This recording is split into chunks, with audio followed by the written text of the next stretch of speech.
Could I don't know about that because their roles have changed and they're getting starter minutes and that's why their production is increased or whatnot.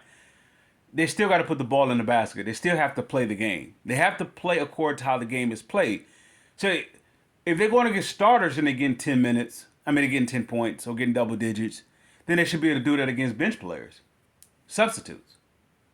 So what I'm saying is, this bench or the way this team is constructed, this bench is going to produce, I want to say, 30 to maybe 40 points a game. How this bench is constructed. Now, if you say for example, if they go with this lineup, let's say if they go with, of course, I know they won't. If you go with Sasser, Cade, Asar, what's his name? Bogey, and Duran. Let's say they went there with their starting line. Look what you got coming off your rotation of your bench. So you pretty much you're gonna have defense as well as offense coming off your bench. The problem with that is the way the Pistons. They're not the problem. Forgive me, not the problem. The best thing about that is when the Pistons is losing in these fourth quarter games, who's on the floor? Are they your starters or your bench players? They're your starters, but they're bench players opposing as your starters. How are they going to close out that game when they're actually a role type of player?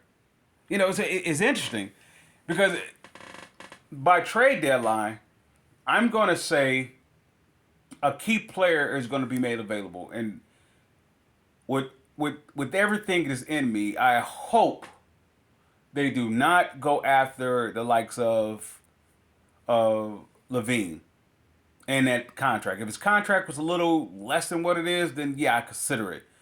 But for a guy that doesn't play defense, nah, not gonna happen. Nah. Give me a guy that's gonna give me a guy like how Cliff Robinson was with the Pistons. He's gonna give you offense and defense.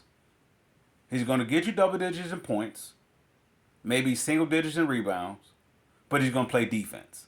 That's gonna help out who? Ben Wallace. And allow Stackhouse to do what Stackhouse does. Right? You give me somebody like that. Somebody that's going to give me maybe double digits in points, maybe 12 to 15, if that. A decent contract, even if it's like on a 2 year, 1 year, whatever case may be, decent contract. And then give me that guy who plays defense. I preferably if it will be at the 4 position. If it's not at the 4 position, this is what I would do. I would actually, I'm willing to trade Stewart.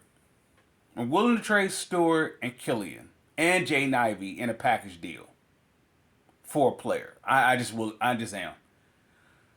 Am I say those all bad players? Not at all. Not at all. It's just